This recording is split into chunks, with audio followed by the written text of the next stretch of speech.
Ever since WarioWare Get It Together revealed it would have a fully playable cast of characters, players have been trying to figure out who the worst and best characters in the game are. There have been many a tier list where players reflect on their own experiences with the game to try and answer this. I also wanted to make my own tier list for the game, but instead of just basing the list on my own opinion of the characters, I was curious if there was a more objective way of determining who the best and worst characters in the game were, and I found there was, by using the in-game ranking system. If you go into the Play-O-Pedia to select a crew for one of the microgames, you'll see that before making your choice, the game will tell you how good a fit each character is for that microgame. If they're a bad fit, they'll receive this crying red sad face, and if they're an amazing fit, they'll get this super happy green face. You can learn some interesting tidbits by looking through these, like the microgame Alien Trap, the game where you trap a squid, is the only one where they all rank equally. Hey, just like how all the players in the TV show Squid Game are supposed to be equal. There we go, I got my forced topical reference in for the video. So anyway, this ranking system told me how each character performed in each individual game, but how could I determine how they all performed overall? Well, it was simple. All I had to do was convert these faces to a scale of 1 to 5, with the frowning face being 1 and the smiling face being 5, then go through all 222 individual microgames to record how well the characters performed in each of them, which I then all typed out into a spreadsheet. Then at the end I just had to tally up their overall scores and compare them to figure out how they truly stacked up against each other. It was a completely simple and straightforward process that was in no way tedious or time consuming. And of course, after doing all this, I discovered that the Wario Cup also offers its own difficulty rating for each of the characters, which basically tells you the lower the difficulty rating, the better the character, rendering me going through each individual microgame kinda redundant. But I decided to make a video anyway, as it was still interesting to do a breakdown of how all the characters performed in each individual game. Also, the Play-O-Pedia rankings don't completely line up with the Wario Cup ratings, which I'll get into later when it comes to the relevant characters. So for this video, I'll be ranking all the characters from the worst performing ones to the best performing ones. For each character, I will be showing their overall score, as well as their average score, and their average face rating. Their overall score is how many points they received across all 222 minigames. Since each game is scored on a scale of 1 to 5, this means that the absolute lowest score they could get is 222, and the highest would be 1110. The average score will just be the overall score divided by 222 to see what they most commonly received in each game. I'll round this to the nearest 0.1. Finally, the face ranking will be whatever face they most commonly received. I'll then give a breakdown of why they perform the way they do, going into some of their best and worst microgames. I'll also go over how they performed in each of the boss games as well. So without further ado, here is the definitive WarioWare Get It Together character rankings according to the Play-O-Pedia.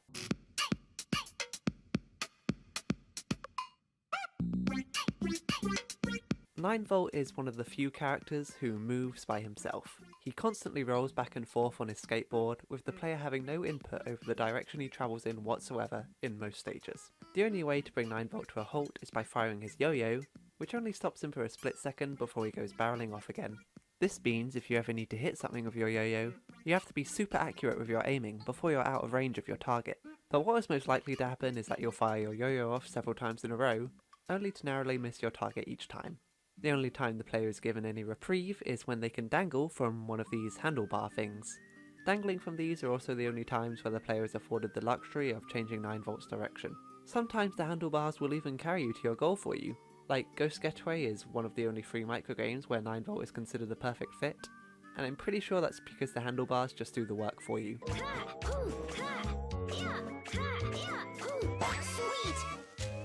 Of course, to even use these handlebars, you actually have to be able to hit them with your yo-yo in the first place, and I've already gone into 9V's difficulty with precision aiming. 9V's only strengths come in games where constantly moving is beneficial. Thus the only other 2 games where 9V is a perfect 5 out of 5 are Rockabye and Face Wash. But there are still a few other games where he scores a 4, such as Roll Cake or Burst Your Bottle. But obviously with most games he's just considered a bad fit, either failing because you don't want a character who constantly moves, nor one that can barely even aim. He's also considered a bad fit for pretty much every boss fight, with the highest score he gets being a 3 for the Poseidon one, I guess because he can at least rock the water about well. Overall, if there's one thing we can learn from 9V, it's that Nintendo making their superfan character the worst to play as is all the proof you need that Nintendo hates their fans. But I will say, even though 9V is technically the worst, I still think there's fun to be had with the extra level of challenge he brings to the game. For me, a lot of the fun of the microgames comes with the pressure of having to quickly figure out what you have to do in a short time limit. But the more you play the game, the more familiar you become with the microgames, till your reactions just become instinctual. But using a difficult to control character like 9V can help maintain some of the original pressure, because even though you know how to win a game, you now have to figure out how to work around the limited control. I wonder if the reason 9V was chosen for the first Wario Cup challenge was just to show how uniquely fun and challenging the game can be when playing as him.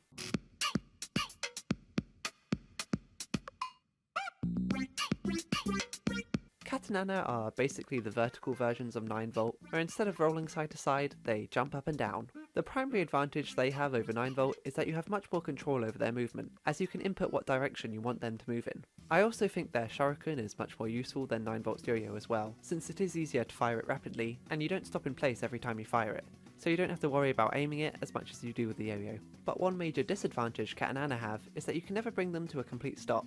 Like, at least with 9V you can sometimes have him dangle from the handlebar or use his yo-yo to stop him in place for a second, but there's nothing that ever stops the ninja girls from jumping. This makes any microgame where you have to select a specific thing or dodge obstacles difficult, as you have to time their jump so you don't hit anything accidentally. Like 9V, their best microgames are one where erratic movement is beneficial, like they're considered a perfect fit for which, because you can just rapidly fire your shuriken and win without even having to figure out which of the silhouettes is actually you.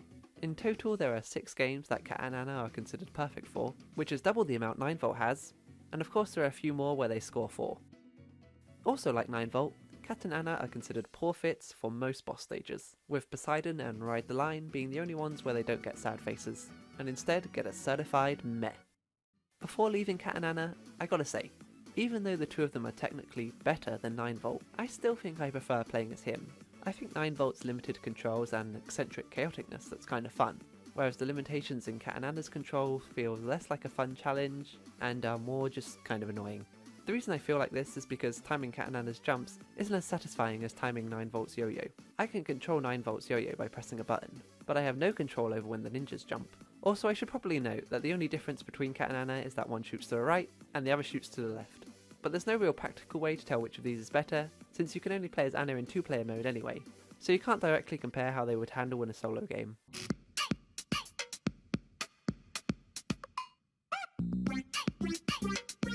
There's a bit of a gap between the 17th and 16th spot. In tier list terms, you could think of this as moving up from the characters who are straight up bad tier, to the characters who are okayish but not ideal tier. This is why I don't do tier lists, I have no idea what I should name the tiers. But basically the reason there's a large gap here is that you have more control over the rest of the character's movement. Lulu's a bit unique compared to the other characters in that she actually has 2 abilities instead of just 1. Her first is that she can do infinite hops, and the second is that she can do a ground pound to bring herself down faster.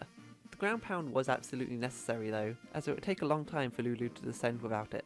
Unfortunately there's no real way to get Lulu to move upwards any quicker, so you're stuck having to do a bunch of little jumps with her. You might think that Lulu being able to stay airborne indefinitely would make her better than characters who have to stay grounded like Cricket, but in reality Cricket having one big jump is actually better than having loads of little ones, because he can cover more distance faster. Also, because Lulu is always jumping everywhere, she has a similar problem to Cat and Anna, where you might accidentally knock into something you don't want to. Interestingly, there are only 2 microgames where Lulu gets a perfect 5 out of 5, Stop the Stopper and So Needy, which is less perfects than 9V and Cat got, but conversely there's only one microgame where she scores a 1. That being Slime Time, because it's difficult to get the slime to stick to her. Everything else she ranges from the 2 to 4 range, getting mostly 3s. I guess you could consider her an all-rounder, but she's on the lowest end of what you could possibly consider to be an all-rounder. And being mostly average doesn't really mean much when most of the characters perform above average. She's also average when it comes to boss stages, scoring a 3 in 7 of them. The only one where she dips below to a sad face is Spiky Wario, but she's also our first character to actually get a smiley face on some of the boss stages. Her ground pound makes her great for juicing in Great Juice, and she also does well at splashing around and squashing the tentacle in Poseidon. Wow, that's 3 characters in a row who perform best in Poseidon. Weird.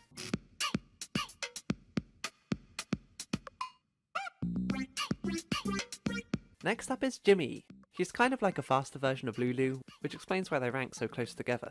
Instead of doing little hops everywhere, Jimmy does quick air dashes. Because of this, he can travel fast in any direction, so he doesn't need a ground pound like Lulu does. As a result of this, Jimmy and Lulu have a similar performance in most games, like they're both perfect for Stop the Stopper, while both being terrible at Slime Time.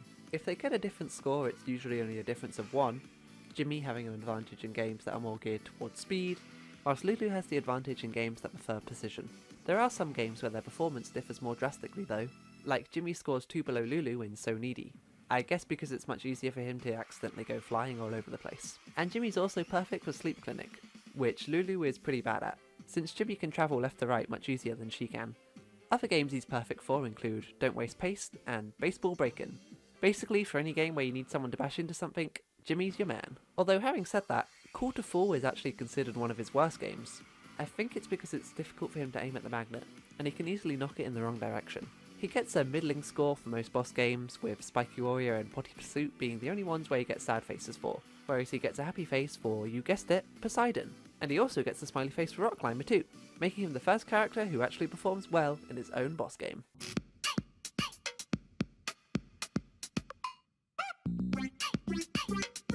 Keeping up with the theme of sporty characters, up next is Cricket! Cricket is basically the Super Mario of this game, as his ability is to jump. Oh look, he even jumps the same way Mario does. Obviously him not being able to freely float around means he's not as convenient to use as those who can, but his jump does get all the height and distance you need, so it's not like you're going to be at a massive disadvantage when using him. He's basically going to be okay at everything, which is why with a score of 675 he's the closest to getting an average score of 3 for everything. There are only a small handful of times he ranks on the extreme side of the scales by getting either a 1 or a 5. The two games he's a perfect fit for are A Moving Experience, because of how easily he can move the handle by jumping, and Roll Cake, because literally all he has to do is walk forward. And the two games he scores a 1 for are Gondola Lift and the boss game Rock Climber. He's bad at Rock Climber because it's a game where you need to be constantly moving the climber upwards, which Cricket just can't do. Every time he falls to the ground he risks pulling the climber dummy down with him. Other than Rock Climber, Cricket gets a medium score of 3 for every other boss game. Yeah, the fact that Cricket is considered to be exactly average at most games, and is still on the lower end of the tier list, shows just how overpowered most of the characters actually are. Cricket's low ranking is actually one place where the Play-O-Pedia rankings differ from the Wario Cup ratings. In Wario Cup, Cricket is considered to be an easier character to use than Penny and Poiro, his difficulty being at 1, whilst theirs is at 1.1, even though overall he is technically less adept at more microgames than they are. This is because Cricket's controls are much easier to learn, so even though there are more microgames that are suited to Penny and Poiro, you'll probably have an easier time with Cricket anyway, just because his controls are more intuitive. Speaking of...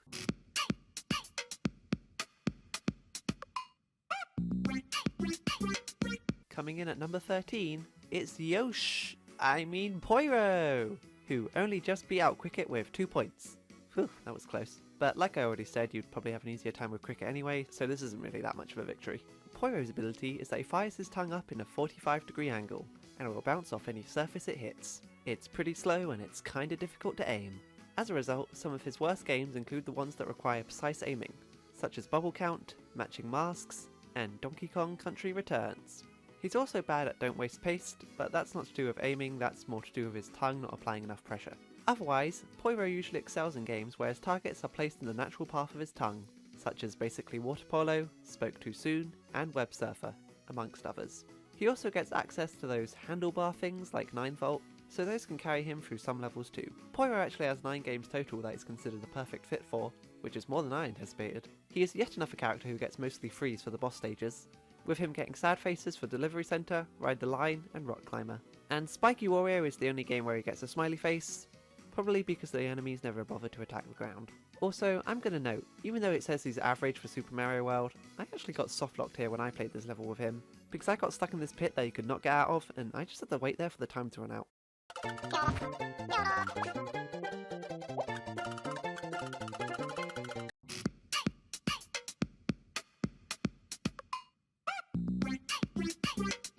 Mona is basically a combination of 9 Volt and Cat, where she is always moving, but this time it's in whatever direction she's facing. You might think combining the two worst characters in the game would make for an abomination, but Mona is a head above the other two for a couple of reasons. One is that you can change the direction she's travelling on a dime, so it's not that difficult to course correct her. For example, if there's a situation where having Mona constantly travelling horizontally would be detrimental, you can easily change her direction so she's travelling vertically instead. Mona's other major highlight is her projectile, the boomerang. Out of all the characters with projectiles, Mona is the only one who can keep control of it after firing, meaning you don't have to worry about aiming. You could also use this to easily fight off any enemies whilst keeping your distance. It also has the added benefit of keeping Mona completely still whenever she wants, something that Cat and 9 Volt could only dream of. But like Mona, the boomerang will just keep moving by itself if you don't input a direction, meaning there are times where it isn't that useful. Like in the Safari game, yeah, you can use the boomerang to keep Mona from flying into the wrong answer, but then the boomerang might just fly into it instead. Like both 9volt and Cat, Mona's worst games are ones where you have to hit specific targets or avoid obstacles, as you have to fight against their constant movement. The game Mona is considered to be the absolute worst fit for is keeping track, because of how easy it is for her to hit the counter too many times. She's also an awful fit for Crash Course, just because of how difficult it is to get the wrecking ball to swing with her boomerang. But she's perfect for courses where you can keep her out of harm's way by using her boomerang, such as Get the Remote or Super Mario Bros. U. She also gets a perfect for Don't Waste Pace because of how easily she can apply constant pressure with her boomerang, and So Needy because of being able to easily direct the boomerang into the dough. Mona also hits a complete equilibrium when it comes to her performances in boss stages, as she gets sad faces for 3, average for 4, and smileys for the other 3.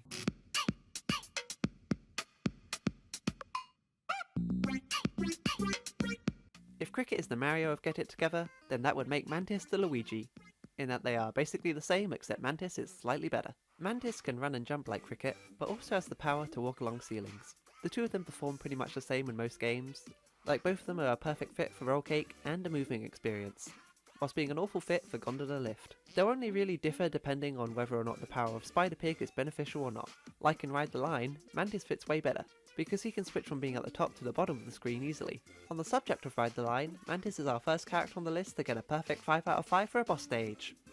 Actually, he's our first character to get a perfect fit for 2 boss stages. He's also perfect for Drawbridge Dilemma, since he can just stick to the inside of a cage and move the drawbridge that way. He also scores 4s for 2 other boss stages, one being Grape Juice, since jumping to the ceiling means it's relatively easily to juice the grapes while switching between sections, and Rock Climber, since he can bring the climber up to the higher rocks easily. Rock Climber is also one example where the ceiling walking means he greatly differs from Cricket, and he's just considered to be an alright fit for the other boss games. Wait, is he the first character to not be considered a bad fit for any boss game? This guy is just a series of firsts, isn't he? There are some situations where Mantis sticking to the ceiling can make him more inconvenient than Cricket though, like in Eye Exam or Wayward Water, because when you hit the object from the ceiling you can easily move it in the wrong direction.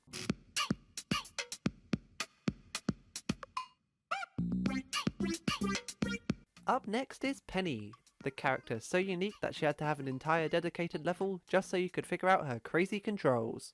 Penny uses her water jetpack to propel herself, moving in the opposite direction to whichever way she sprays the water, giving her inverse controls. Pressing the A button will also cause Penny to float in place, so you can spray the water without her jerking about everywhere. Getting to grips with when you should and shouldn't use Penny's float can be tricky though. Often I find myself forgetting to use it, or I'll forget to turn it off and I won't understand why I'm not moving. What I find coolest about Penny though, is that her water jetpack isn't just an aesthetic choice. You can actually use it to interact with and beat some of the microgames. Like you can water the plants in What Are You Waiting For, or feed the dog in Dog Gone Thirsty directly. And you can even put out the fires in Flammable Goods or Mannequin Piss. I only wish they had more characters that used elemental powers. Like a character with a flamethrower would have been so awesome. The constant jet stream is also great for microgames where you need to push stuff, like Land in the Sand, Defend the Flowers, or Is Anyone Home? Whereas the games she performs the worst in are the ones that require more precise aiming, like Bubble Count or Big Brain Academy. She also performs badly in any game that requires you to move Penny whilst also moving a separate object towards a goal. In Ocean Hero, for example, she's awful because you need to spray the garbage towards the net, but you can't just hover in place while you spray the garbage because you can push it out of range of your jet stream. You could try to physically collect the garbage with Penny herself instead, but as you push yourself towards one piece of garbage with your jet stream, you could end up pushing another piece of garbage even further away from the goal. Honestly, there are quite a lot of games where Penny lands on the extreme side of the spectrum on either side. She has at least one game in every category she's considered a perfect fit for, like she's one of the best characters to use for fantasy and sports, but then she's also one of the worst for food, culture, or anything goes. So there's definitely more of a risk-reward factor with picking her than any other characters, as Penny's the character whose performance varies most drastically across any set of games. Like you could end up with a microgame she's so amazing actually practically breaks it, or you could end up with one which she is just inconceivably terrible at. This extreme variance in performance continues into Penny's ratings in the boss stages too. She's considered perfect for 2 games, Spiky Wario, because she can just sit safely out of range of the enemies and squirt her water from wherever, and Great Juice, because she can also just float in place to squirt her water in any direction necessary. Despite being perfect for those games and getting the predictable smiley for Poseidon, She leans towards a bad fit for the rest of the boss games. She's terrible at Delivery Center because of how easy it is for her to hit the wrong thing with your water stream, and her bad fits for the other games also relate to her difficulty to maneuver.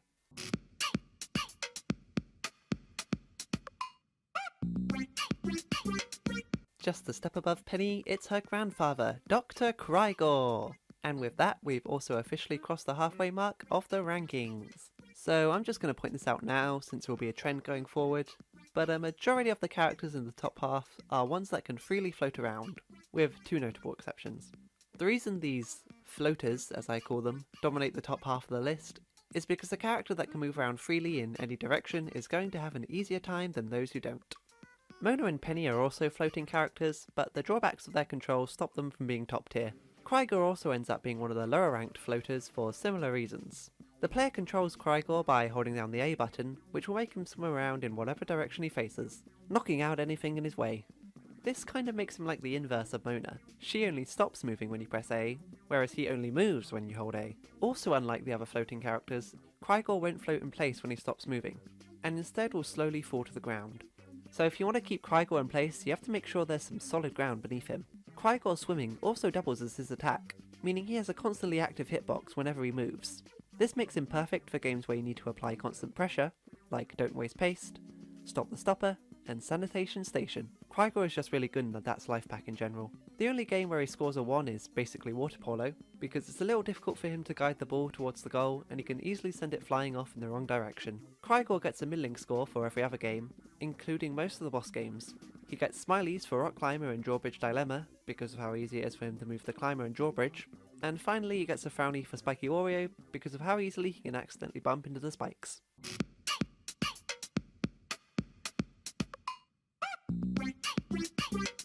Up next, it's the man of the hour himself, Wario! Being the first character you unlock, Wario is a well-rounded character who is decent at most microgames. This is largely thanks to his jetpack giving him the ability to freely float around. What makes him a little worse than the other floaters though, is that he doesn't have his own projectile, and instead shoulder bashes his way into enemies. The drawback of Wario's shoulder bash is that whenever he uses it, he leaves himself vulnerable to an attack. For example, shoulder bashing these enemies in Spiky Wario could lead to him getting spiked, whereas any character who has a projectile can remain a safe distance away. Another drawback is that you can only shoulder bash sideways, so it's not useful for any microgame where you have to hit a target that's above or below you. But there are only a few games like Piggy Pluck or The Vampire Rose that really ask this, so it's not the biggest handicap in the world. Wario leans towards getting a smiley in most games, with the only one he really excels at being Rockabye and Fireworks, the two that ask you to bash into stuff. This is true for the boss games too. The one boss that Wario is considered the perfect fit for is, appropriately enough, Potty Pursuit. This game is about running forward as fast as possible, so obviously Wario's bash helps with that. And you know it probably helps that he loves toilet humour. Wario isn't considered a poor fit for any boss game, but he does get a meh face for Spiky Wario, Poseidon and Great Juice. Spiky Wario because of the aforementioned spike traps, Poseidon because it's difficult for him to juggle hitting Poseidon with getting the key and getting the kid to safety, and Great Juice because he's a little slow at crushing the grapes.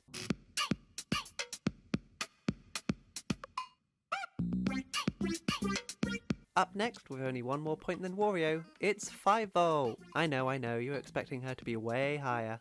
5-Volt's gimmick is that you can move her, disembodied spirit around, and when you press A, 5-Volt's body will teleport to wherever the spirit is, causing a massive bang as she does. So the spirit basically floats everywhere like the other flying characters, although it can't actually touch or interact with anything until 5-Volt teleports. Obviously 5-Volt being able to teleport makes her super overpowered at any games that involves transporting your character from one place to another, as she can just completely bypass all the intended obstacles. There are way too many of these for me to list them all here, but some highlights include Tummy Trouble, Garbage Day, Super Mario Bros, Look Both Ways, Burst Your Bottle, Pipe Maze, and a special mention to Hit the Switch, because you can still see her spirit when the screen is dark, so you don't have to fumble around like you do with the other characters. Also, because 5-Volt creates a big explosion when she teleports, this also makes her perfect for stages where you have to move or destroy things, as she can do it with just one teleport. This includes games like Music Mischief, Pit Stop, Collision Course, and Web Surfer. There are times where her explosive teleport can be detrimental though,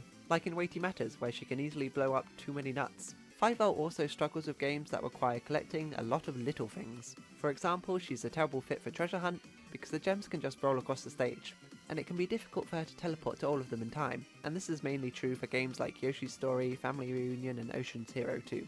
Also, she's a bad fit for hot hoops, as you have to teleport her right into the middle of the ring for her to qualify as jumping through it, but this can easily mean she falls right into the flames. 5V fares pretty well at the boss games. The lowest she scores is a 3 for 4 of them, and she scores 4 for 5 others. The one boss game she is of course a perfect fit for is Super Mario World, as she can just teleport herself to the end of the stage. Poor 9V, he's worse at the video game than his own mum. That's every gamer's nightmare.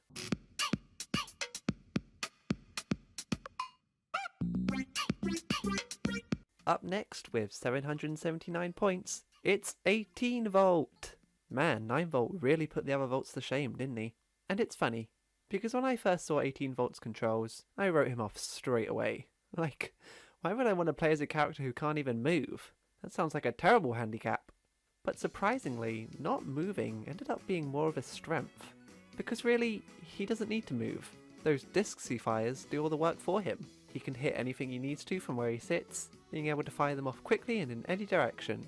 The antithesis to Poirot's tongue, this makes 18V perfect for any game that just requires hitting things, like Shoofly, Sayonara Snakes, and Anyone Home. Also hit the switch because you can still see his aiming reticle in the dark. Weird how he and 5V both break this game. Because 18V doesn't move, he's also less likely to put himself in harm's way, and in any level where it's absolutely required to move, those handrail things appear and can pretty much just carry him to his goal. Although that does depend on how generous they are with placing the handlebars, and whether or not the handlebars themselves move. There are only 2 games where he scores a 1.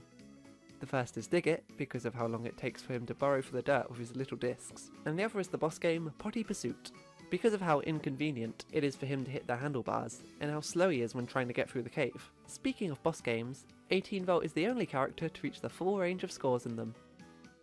He gets sad faces for Ride the Line, and Great Juice because of his difficulty moving around. But on the positive side, he's perfect for Spiky Wario and Drawbridge Dilemma. In Spiky Wario, he can just safely hit the enemies from the distance whilst none of them come near him. And he's perfect for Drawbridge Dilemma because the convenient handlebar is there, so really all he has to do for that game is just hang around.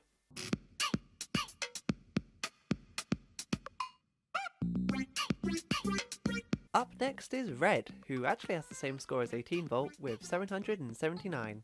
I just decided I should talk about him afterwards, so I could go over all the remaining flying characters in a row, because all of these guys are pretty similar, with the main difference between them being what direction they throw their projectile. Red makes his impact by dropping bombs, and their powerful knockback means they pack way more of a punch than the other projectiles. Like, part of the reason Red is so well suited for Tempest in a Teapot is because his bombs swirl out the water so much, and in foggy glasses, his bomb sends the cup flying off screen, way further than the other projectiles send it. Red also doesn't score a 1 for any game, the lowest he gets being a 2. These are mainly for stages where you need to be hitting stuff above you, or knocking stuff sideways, which Red has difficulty doing. Also, since Red can hit things from above, he's also not great for any game where just trying to position him above the target is inconvenient. Another issue I have with Red is that he kinda feels like a more underwhelming version of Orbulon.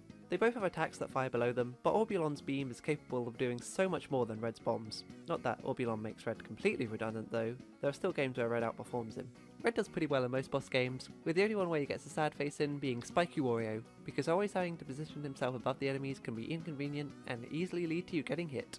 The boss game he's considered to be a perfect fit for is Great Juice, because everything lines up in Red's favour there. He's hitting targets below him, he can easily fly from one section to another, and his bombs mash up those grapes quickly. It's like Ashley made the game just for him!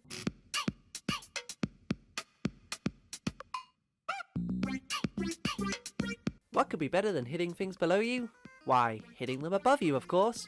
Mike is literally just the inverse of Red, where instead of dropping bombs, he fires his musical notes upwards, destroying anything that hears his awful singing voice. So obviously he's great for all the games where you have to hit something above you, like Stop the Stopper, Drop Zone, and Unlock Me. He's also great for his Anyone Home because he can fire quick multi-hits, and Getaway Ghost because he can just pop the ghost himself. I was also convinced he would score a perfect 5 for Bounce Back, but he only gets a 4.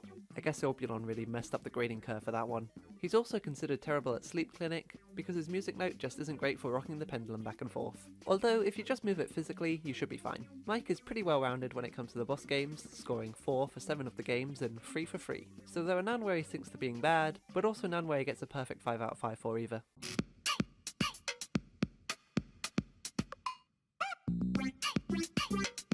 And rounding out the directional projectile characters, it's Dribble and Spitz, who fire their missiles right and left respectively. Since Dribble is the player 1 character, let's just focus on him for now, for simplicity's sake.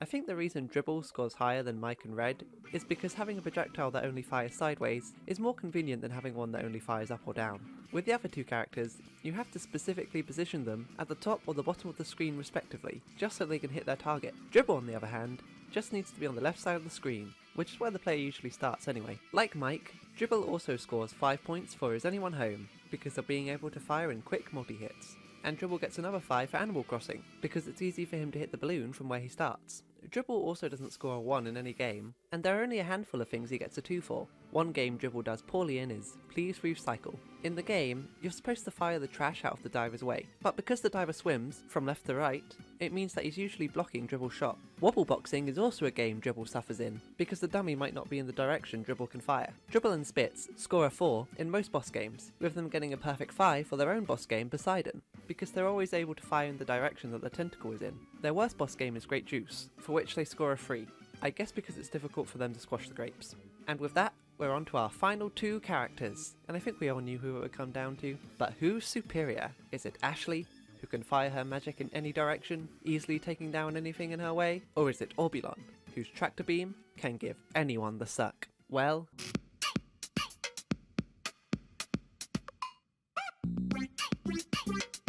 ranking second overall, it's Ashley. Why did I sing that? That's so embarrassing. Ashley is automatically the best projectile shooter because she can shoot her projectiles in any direction she faces. Up, down, right or left, you think of a direction, Ashley can shoot there. She literally has Mike, Red, Dribble and Spitzer's powers all rolled into one. Of course she's going to be better than them. The only instances where one of those characters might do better than her are at times where you always need to shoot in a specific direction. Like Dribble is the perfect fit for Poseidon because he will always fire to the right, toward the tentacle, no matter what direction he's moving in. But Ashley is slightly worse in this microgame, because she can't move in the opposite direction to the tentacle and fire towards it at the same time. But this does make Ashley a perfect fit for any game that could ask you to fire in multiple directions, such as Sanitation Station, Dragon's Reign, Gondola Lift, or Fireworks, as well as games where it's great to have quick multi-hits, like Is Anyone Home? Again, and Stop the Stopper. Ashley is so OP that she barely descends into sad face territory, getting smileys in most games. There are only 2 games where she does get a sad face, scoring a 2 on both, which are Egg It On and Apple Drop, mainly because these are stages where firing little projectiles isn't that useful. In Apple Drop you really want something that can shake the whole tree, and in Egg It On you want someone who can hit the egg continuously without making it turn. Ashley sets the record for the best at the boss games, scoring at least 4 for every one. Amongst these boss games, there are 2 where she scores a perfect 5. Potty Pursuit, because she can easily pursue the potty, whilst firing towards any obstacle the game throws at her, and her own boss game, Great Juice, because she can mash up them grapes from anywhere. It's like she made the game just for her! And with that, we can now move on to our number 1 character.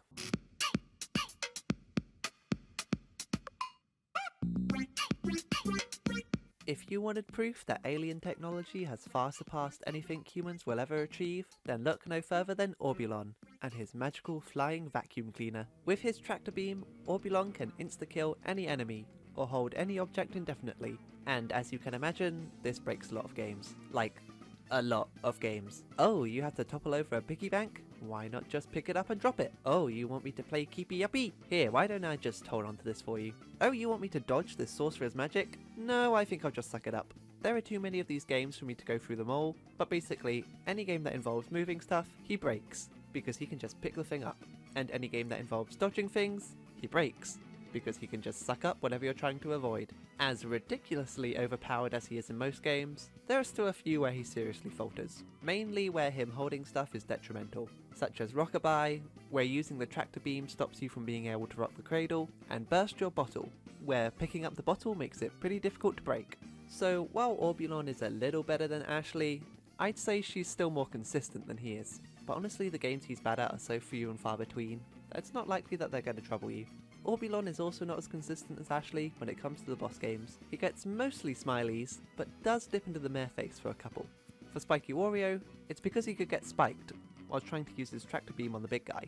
And for Super Mario World, it's because he can't attack any enemy in front of him, and he has to be above them before he can do anything. The one game he gets a perfect for is Rock Climber, and that's because he can use his tractor beam to pick up the dummy. And that's the WarioWare character ranking! But before we go, I will quickly show on screen which are the best and worst crews to use for each level.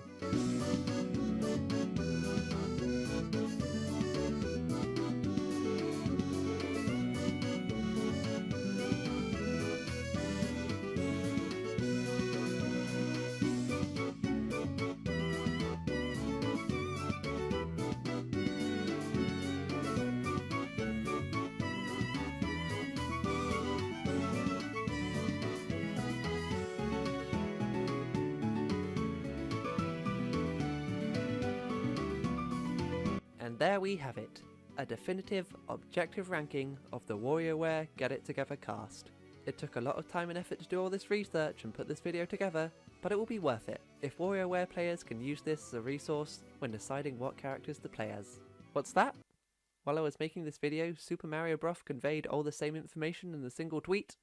Wait, we got different scores for some of the characters. Well, it's up to you, the viewer, to figure out which one of us is wrong. I'll give you a hint, it was probably me.